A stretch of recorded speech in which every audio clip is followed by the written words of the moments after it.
This is Ubuntu Radio. Ubuntu Radio. A better South Africa, a better Africa, and a better world. Joining us right now is Ambassador Seokolo, who serves as the DDG for the Africa branch at the Department of International Relations and Cooperation. Welcome to Ubuntu Radio, DDG. Thank you, Helen, for inviting us to spare this moment with you and your listeners. Thank you very much. Now, DDG, can you take us through the history behind the formation of the South African Development Community, SADC? Yes, SADC is a product of the region's anti-colonial and anti-apartheid struggle. You may recall that South Africa once experienced a brutal system of apartheid. And during that time, many African countries, our friends, were mobilized in support of our quest for freedom.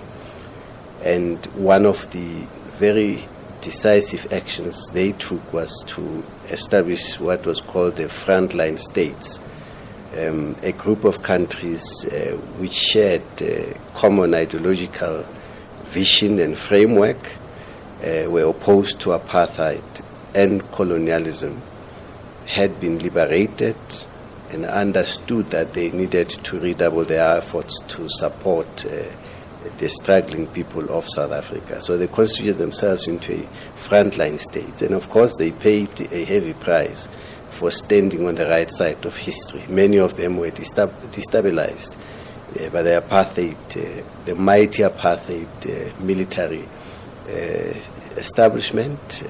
Raids were conducted in countries such as Lesotho, Botswana. They were pursuing what we called hot pursuit. So they stood together. And in 1992, they then established a formal organization which then became known as what we call it SADC, which became an intergovernmental organization to consolidate solidarity among themselves, but also to advocate and champion regional integration. And that is what led to what we now have as SADC today. And what are SADC's primary objectives and what value does it bring to the citizens of this region?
We aspire through SADC.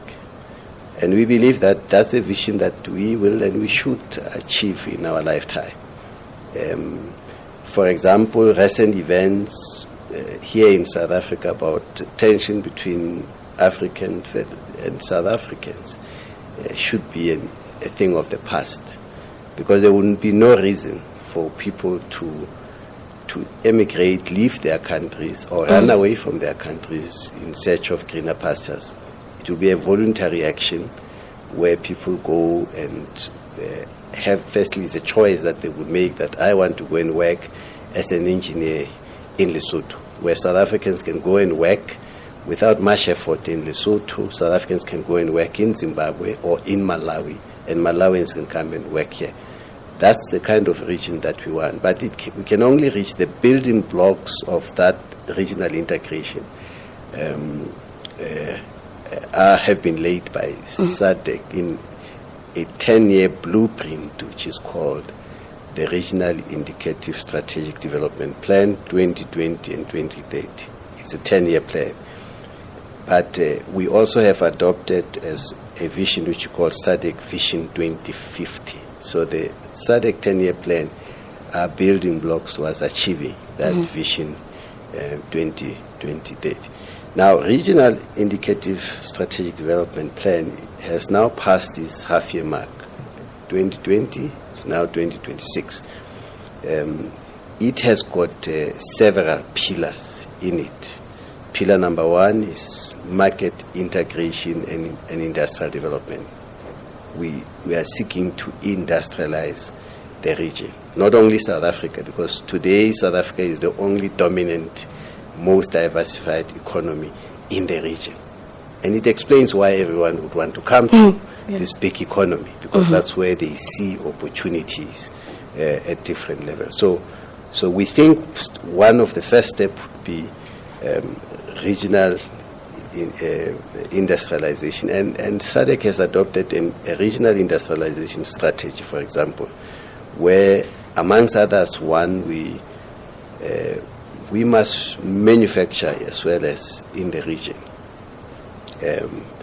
Let every country has something that they do, a factory that is developed, products that they can produce, and we trade amongst one another. At the moment, it is largely South Africa which manufactures and exports to the region. More than 80% what people eat in the region comes from South Africa. And that's because they haven't developed their industries, they're not manufacturing. So manufacturing is very low. It's only the average of 11%. It's still too low. So we need to, and through the pillar number 1, industrial development and market integration, it is firstly to facilitate intra-regional trade, 1, 2, but you can't trade if you don't produce that they produce. We also have agro-processing, is that this region has got rich agricultural land, arable land, fertile land, favorable climate, which should be able to, which produces and can produce food. But we just don't want to export this food. It should be primary products. We want to be able to process it so that it can feed our people. Recent statistics indicate that by last year and this year, 58 million people in the region go to bed without food, are food insecure. Of the 16 SADC countries, 12 of them are experiencing this food insecurity. And you'll be surprised that South Africa is one of them. Despite the size of our economy, there are still people who go to bed without food. And this is the recent statistics which reveal that. Yet we have a rich land. So we need to enhance agriculture and agro-processing. There's also an issue still under this pillar of mineral beneficiation. You know that this is now an issue that has become very critical. This continent, this region in particular, is endowed with rich minerals, including critical minerals. They are extracted and exported as raw materials outside the continent. There's a political commitment, as you would remember during the G20, to beneficiate these mineral resources at source where they are produced. Because when you beneficiate, you create jobs. The Democratic Republic of Congo is endorsed with all the critical minerals which are needed by many countries outside the continent and are extracted. Yet there are few factories in the DRC. Congolese people are unemployed. The economy is very, very low, yet they are endowed with resources. Not only the DRC, you find Zambia, Namibia, Zimbabwe, South Africa, many others are endowed with those resources. our leadership, political leadership, have taken that political decision that we will encourage beneficiation at source. And this is all under pillar number 1, so that we can increase manufactured products and we can export. Pillar number 2 is on infrastructure development for regional integration. We still have roads, major roads that are not in a good condition. And for movement on the goods and people, you need roads which connect us, ourselves. We need to upgrade our roads, but we also need to revitalize the rail in Southern Africa. Our rail networks need to be upgraded to connect ourselves. Imagine if you could have a train from here in Johannesburg or Pretoria to Zimbabwe, to Botswana. I heard Premier Lesotho saying they had taken the decision to have a train from here to Limpopo. It should go further, that train, to Zimbabwe, to carry passengers, but more importantly, goods as well, so that you remove some trucks from the road to cargo, you take it to the trains. It's possible. SADC has a plan. What is lacking is to implement that plan. There are ports. We need to export outside the continent, not primary products, but also manufacture. But largely here we rely on the Maputo port, Richards Bay, the port of Durban. We need to increase the efficiency of those ports. So their development is a strategic priority for us. Our ports of entry, our border posts, we have many neighbors around us. To travel here to Botswana, you need to go through a border post. Trucks spend days.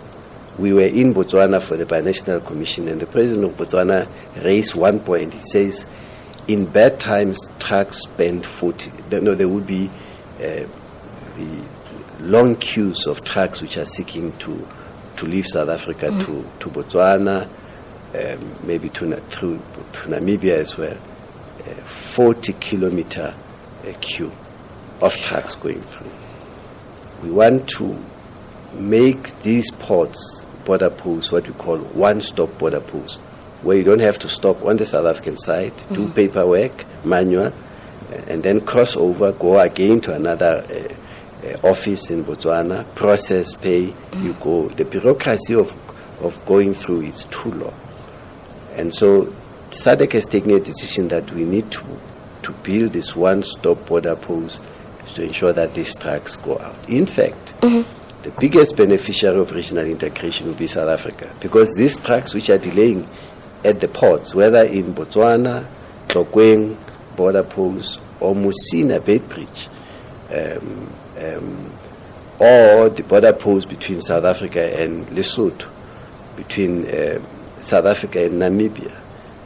If the processes are seamless, you would have more of efficiencies around transportation, and we would easily move products to the outside to these countries. Remember, these trucks are carrying products, perishable products, for our immediate regional market, but also they have to go to the ports for exports outside.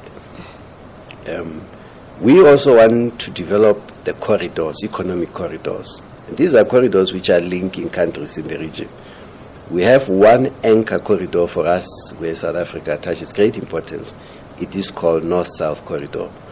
It's a corridor from the DRC, going through Zambia, Zimbabwe, entering South Africa from Musina, Limpopo, down to the port of Durban. So the critical minerals which are produced in the DRC are taken through trucks even today. They go to Zambia, as I said, Zimbabwe, in Musina. We want to transform those corridors. At the moment is road, to transform them into what we call smart corridors or economic zones, that along the countries of North-South corridor, which are 7, including South Africa, you have got factories and industry along them, so that they don't only carry critical minerals, but they also carry manufactured products on them, right, for which have been beneficiated in our country. So North-South corridor, ensuring its efficiency, building industries along them, is a strategic objective that we seek to achieve. The third pillar is what we call social and human capital. We need to empower young people. You can see that young people are becoming very restless and restive. Many are unemployed. Many are qualified, have lost hope of ever getting a job. And this is not only in South Africa, it's in the region. If South Africa, which is the largest economy in our region, is experiencing, young people are experiencing, you can imagine where in the neighboring countries. That is why they come here. They come here, and remember, and I will keep on harping on it, that these are the countries and people who sacrifice so that today we can be free. They shed everything. Welcome our freedom fighters in Zambia, in Angola, in Tanzania. They stood by us during a very difficult time. And they are looking up to South Africa, free and liberated South Africa, to at least pledge solidarity with them. And these that they come here, unemployed. So that's one area. Youth unemployment, skills transfer, youth development is a priority under social act. Where young people in business are some of the interventions we need to do. We also have education under social. Education is key. We need to ensure that there is harmonization of educational standards and qualifications, so that students from here in South Africa can go and study in Botswana. In fact, when we were in Botswana, Minister of Science, Innovation and Technology, Mr. Nzimande, and his department are working hard to ensure that we work with Botswana so that South African students can all go and stay in Botswana, especially in the area of STEM sciences. Culturally, we're one people, and I'm sure studying at the University of Botswana will be easy for our South Africans. He says, as part of skills transfer, we should be able to collaborate in science and innovation with Botswana, and they are working hard to ensure that you can have a choice and stay in South Africa and study in Botswana, and easily continue with postgrad even here in South Africa, or you could go and do postgrad in Zimbabwe. That's the vision we are seeking to establish. Under social, we're also looking at dealing with this challenge with women, participation of women in governance structures. You see countries like Namibia doing very well in terms of women empowerment, ensuring that women participate in critical areas in the life of our nations. Look at the women in the legislature in Namibia. It's quite very, very good. South Africa is at 43%. I think at some point we're higher than that. So SADC has got programs that deal with that. We also have to deal with the health challenges which we are facing. We are one people, people travel. So we need to ensure that we build the capacity of health institutions in our region, and it starts with policies, common policies. There are very progressive interventions that SADC is looking at on vaccine manufacturing, for example. We have our own BioVac Institute here, which is doing pioneering work in terms of the production of vaccines, and we need to look at that area. There are also issues around improving animal health. Today we are experiencing a challenge of foot and mouth diseases. You'll be pleased to hear that Botswana has developed a foot and mouth vaccine institute, and we now recently acquired several doses of vaccine from Botswana. We bought it. At the moment, South Africa imports the vaccine to treat foot and mouth disease from Argentina, amongst others. Botswana is here, and it was proud. It was with a sense of pride that a fellow African country, a neighbor, was able to come to our rescue and say, we can sell you this vaccine. When the president was in Botswana in the last 10 days, he visited a vaccine institute where they are producing these vaccines. And these are some of the programs under this pillar that we are pursuing as SADC. We also have another pillar which is called cross-cutting, where we're dealing with disaster risk management. Despite being on the good side of geography, but we do experience unfortunate natural disasters. Like as you recall, we recently had Mozambique experience and South Africa experience floods, which also contributed to the food insecurity we're experiencing. And SADC is looking at that. We have established an emergency coordinating a regional emergency response center, which is called SHOCK, which is based in Mozambique, and it should be able to respond to assist member states when they are hit by like floods that we recently had, that the region can respond immediately. Because once you are hit by these floods, what you need are helicopters to respond, and it takes time for countries to be assisted. That's why we have established it. When Mozambique suffered recently, South Africa was one of the first. The Mozambicans called on us. We were able to release our choppers from the defense force to go and save people, vulnerable people who were caught up in that situation. And so these are the pillars which constitute what we call regional indicative strategic plan, and pillars which assist us to eventually reach the vision 2050, which will create a region that is economically integrated, that we are all developed, that no one is left behind. My apology for giving this long background. Not a problem, DTG. We share with our people what SADC stands for and what South Africa's role in that regard. Now, speaking of South Africa's role, South Africa is currently the interim chair of SADC. So what are some of the strides that have been made in crafting a coordinated regional response to mounting political and economic pressure affecting South Africa? So yes, following developments in Madagascar, we were elected in November as the interim chair of SADC until August this year. And then from August until next year, August, we will be the substantive chair, is our term to chair. We almost by August next year would have served 2 terms in this position. And the directive from our minister, from cabinet and the president is that given the long time we're going to have of chairing this organization, we have an opportunity to ensure that we significantly advance our regional integration agenda. We've now almost reached a point where in a month from now or 2, Cabinet would have approved our strategy for chairing, which would highlight the priorities that we are going to highlight during this period. But as I said, some of the key, even though Cabinet has not approved it, there's consensus around what should be our priority.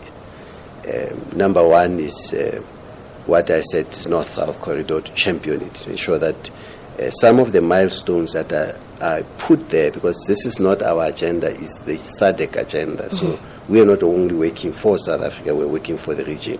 North-South corridor benefits 7 countries. Those are countries which are affected. We will ensure that we advance some of the critical milestones under North-South corridor, which include one-stop border post. The priority border post will be the one in Tlokwe between us and Botswana, for example. Already, as I said, when the president and ministers were in Gaborone, there was a lot of discussion around North-South corridor and around how to make that, accelerate the process of making the Tlokwe border post a real one-stop border post. Issues around 24-hour operations so that people don't have to rush to cross the border, but they can know that anytime they can go. Young people can leave Gaborone, go and party in Mafikeng, and not worry that the border post is going to close. They can drive back. It's only 132 kilometers, by the way. And I would say it should be possible even for people in Nelspruit to go and have fun in Maputo and come back and not worry about the closure of the border post. And so North-South Corridor is going to be a key priority. The Department of Innovation, Science and Technology has advanced a very commendable effort to push cooperation in science and innovation, especially in AI, for example. Africa is not just about challenges. There are opportunities in science, technology, and innovation. And that's what we'll be advancing here. When finally Cabinet is approved, we will elaborate further actions that are going to be taken in this field of innovation, science, and technology. So we're going to focus on what we'll call low-hanging fruits. Those things which are there, as I said, SADC has plans, but what it needs to do is to accelerate them. These things cannot happen without political cohesion, which means we must foster a common political vision, solidarity, unity among SADC members. And that is why we were very privileged. Minister Lamola was very happy when the SADC Council of Ministers, which we hosted here at DECO in March, took a decision that, look, a lot is happening in the world today. The global environment is fractured, geopolitical situation is delicate, everything is strange. Things are happening which we are not used to. How do we reflect as a region, as neighbors, as colleagues? How do we reflect together to ensure that we crystallize our vision, common understanding of how to respond to these things? And they took a decision that we should convene a retreat of foreign ministers. No suits, of course, ministers wore suits. You were there. But the agreement was that come here with relax, let's take out your gloves, take whatever is in your chest, and then finally we must come out of Skukuza. And I think it was very good that it was even Skukuza, surrounded by our big five there. And they were able to see one more there. So ministers came there, and they spent 3 days of very productive discussions in Skukuza. So that was one, forge common political strategy together, and it was a success. It was the first time that SADC and foreign ministers convene in that format, and they have taken a decision that they would ensure that this happens every year. Next day it will go to another country, maybe again South Africa. We're still cheering. We will hear from them. So that's what's common political vision that we are forging, and this was objective number one. We will continue as South Africa to sustain this engagement based on mutual respect and unity, to ensure that the region is united. Because only when we are united, we will be able to confront the challenges, external challenges, which are very prevalent today. In August, regional leaders will meet for the summit. Are you able to take us into confidence about the preparations ahead of the much anticipated summit? Well, all roads lead to Durban. And I'm saying this to Durban because the people of KwaZulu-Natal should embrace this opportunity that the South African government has extended to them to host regional leaders.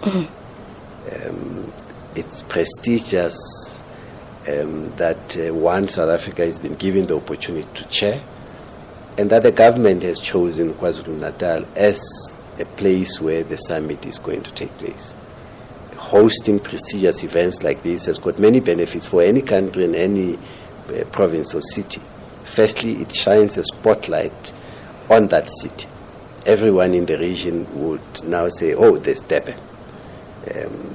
And from a branding and marketing point of view, it's a very positive thing for KwaZulu-Natal and for Durban. And I hope that they would embrace this. If there are dogs that are barking, they will put them aside and welcome people from the region so that they can feel at home. And I think it's very important that all efforts be made by the people of Durban to say to everyone from South Africa and outside, you are welcome. So I think that's point number one.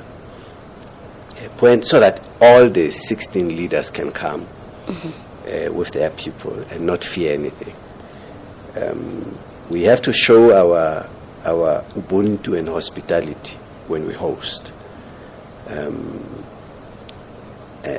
Preparations are advanced. The teams, as you know, at DECO, logistics team, are working very closely with the SADC Secretariat because when you host, SADC Secretariat has a framework and they tick from security to facilities, readiness, whether you are able to host these people. So I've got no doubt that Durban will tick and has ticked most of those areas. Number of hotel rooms that are available, the quality of service. Studies have shown that once people have gone to a country or a place, whether for a conference or not, they will always come back, this time around with families. And we hope that, and I'm repeating it, the people of Durban will invest in that so that the many people who are coming, they can come back. One unique and positive trend or aspect of tourism is the extent to which people spend money, tourists spend money. The South African tourism and Department of Tourism will tell you that a number of people who visit South Africa are from the region and the country, and they spend what they spend per day in a hotel in food is more than what other people from other continents come, because they're here to buy food, they buy clothes here, and so they leave money here in the country. So we should endeavor to ensure that they know Durban, that South Africa is a diverse country. You have Johannesburg, you have Kruger National Park, you have got West Cape Town, but you also have KwaZulu-Natal, which I think ticks all the boxes when it comes to tourism and leisure. So we are all excited of going to KwaZulu-Natal. When you host, you also have to do a 1-week SADC industrialization campaign. It's always in July, and plans are almost being finalized in July for a 1 week of industrialization, showcasing industries, all the economic strategies you have and priorities. You should be able to showcase them for 5 days. Again, all the 16 countries will be there, and the Department of Trade and Industry and Competition is finalizing plans for that. You also have to have a public lecture in the same area where SADC is taking place. We are still finalizing with the University of KwaZulu-Natal the preparation for a public lecture on a topic aligned to the theme that would have been chosen.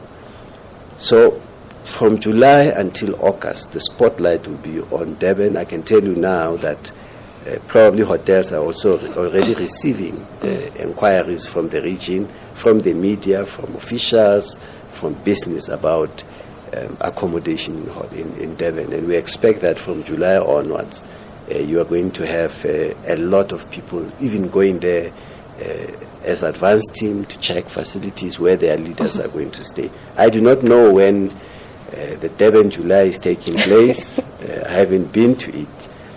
I hope it can be in between to show our guests from the region what KZN is able to. It's exactly a month before the summit, but DDG, the issue about undocumented migrants, do you perhaps think it might be a bit of a problem considering what has been happening? It will depend on the response. Let me first indicate that government has firstly is on record to have condemned attacks against immigrants. It's against the law. and the images that the world has seen flowing from these attacks, of people being attacked just because they are termed foreigners, are not good for the country. They have damaged the image and reputation of South Africa. So that's point number one, which should be addressed. Point number two is that there has to be enforcement of our immigration laws at the same time, so that we do not have undocumented immigrants in our country. Thirdly, there are push and pull factors as well. There are reasons, as I said at the beginning, why people would leave their countries to come here. And South Africa's response to what is happening has been a very balanced one. One, enforce the laws. Ensure that everyone who's in their countries, the rights of every person who's in our country, whether legal or not legal, are protected, firstly. But secondly, is also to say the relevant agencies ensure that those who are not in the country legally are deported. And this has been going on, not only after this attack, by the way, they have been going on. But thirdly, government has also said that whilst we have condemned this, what is happening at the same time, it is important that a discussion is had at some point, both in the region and on the continent, on the push and pull factors of migration, especially undocumented. Why is it that South Africa is the largest recipient of this high number of undocumented people, and that they move across, past, seemingly they do get safe passage through countries, which is against relevant UN and continental policies that if you run away for fear of persecution, for whatever, the first country you go to should give you those status. Don't let them go to another country. Unfortunately, we are at the receiving end. And so South Africa is saying, fine, it's about time there's a very frank discussion in the region and on the continent on the push and pull factors as part of responding to this high influx of our people in the region. And so what I can say is that it has to be resolved long enough before the summit, because people would be afraid to go to a place where these challenges are experienced. It's a risk we need to manage. And I hope, and government is, government is seized with the matter, and you can hear and follow statements that have been that are being made from time to time. We continue to appeal to our people to not take law into their own hands. I think between now and when the summit takes place, focus will be on South Africa, will be on KwaZulu-Natal. So DDG, lastly, how can ordinary South Africans contribute to ensure the success of this summit? Heavy responsibility, obviously, rests with fellow South Africans in KZN.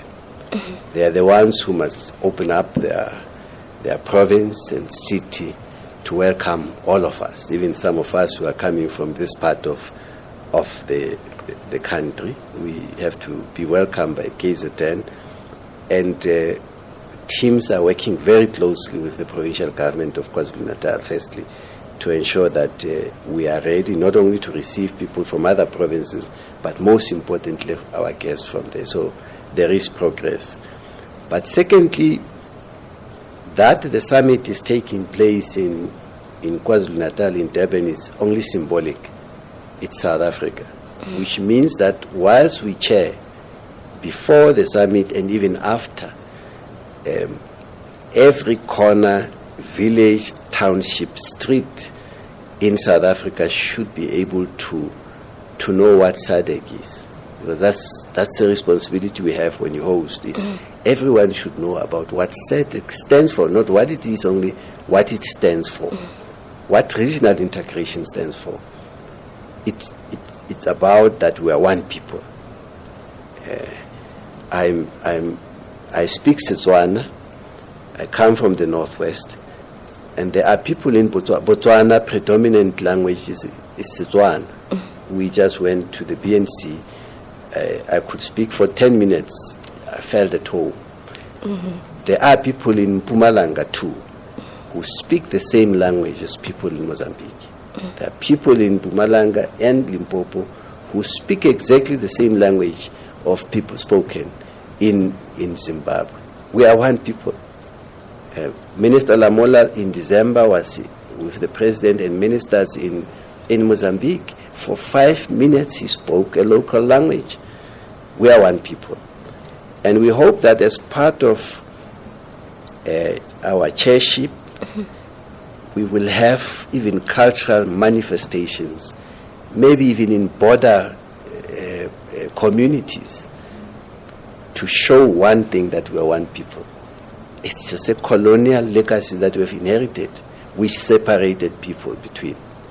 And if we can deepen that understanding, I think when we would be a different region by the time we leave. Why can't we do festivals, provinces which are sharing, bordering countries in the region? Why don't we do common festivals? I was once an ambassador to Turkey. And whilst I was there, the Turkish government conducted a symbolic march, cabinet. They walked from Turkey to Syria and had a joint binational commission at the border between the government of Syria and the government of Turkey to highlight the fact that we are one people. Turkey, Syrians, and Turkish are one people. So they had they opened the border and they walked into the other. Why can't we do the same? Bordering provinces, Mafikeng. If you have ever been to Northwest, there's a village where people, they play on both sides of the border. You know, in KZN and Mozambique, in Limpopo it's the same. So perhaps you could think of common cultural manifestations to show that oneness culturally. I'm told that there are people in Zambia who speak Setswana. Someone says, oh, I have a cousin who's Tebogo in one province in Botswana. There are people in Zimbabwe who also speak Setswana. We just one people. And this is what we need to do, is to take SADC, and not only SADC as a name, but the vision we have of oneness, of integration, take it to the villages, to the streets. I think if we can do that, we would have deepened it, because integration and regional integration it must start from a personal level. Yes. The rare Molotleri in Poke, their main causes from Botswana. They are one people. These are just artificial borders, and that is what we hope with the Department of Sports and Arts and Culture, is that they can develop a robust program on social cohesion, not only in South Africa, but one that fosters the common understanding between and amongst our people in the region. And we hope that, and this is what we'll be doing as well as the brain trust of our chairship, is to have a conversation with sports, arts and culture, supported strongly by Brand South Africa, our own public diplomacy, GCIS, to develop a program of taking SADC to every corner in the country and even beyond. I think it should be an important part of our chairship, of soft power, of social cohesion, of conveying message that we are one, and practically showing it. Lesotho and Free State, if you go to the bordering communities, is one people. It's only probably Gauteng which doesn't share a border with any other country.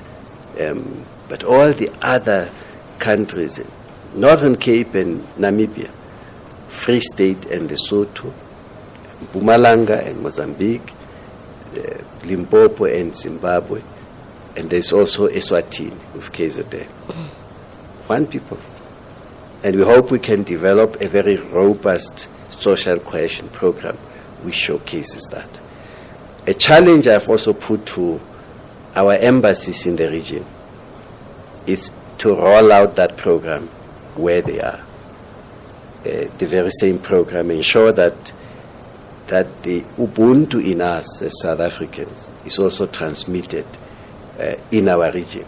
And our embassies should also work with partners where they are, whether in Mozambique or Zimbabwe, Eswatini, in Botswana, in Lesotho. We need to develop a program that showcase our humanity. I think we will overcome this temporary challenge you're going through, but it's important that we demonstrate and show that that we are one. That's all. DDG, thank you so much for taking time out to join us on Ubuntu Radio.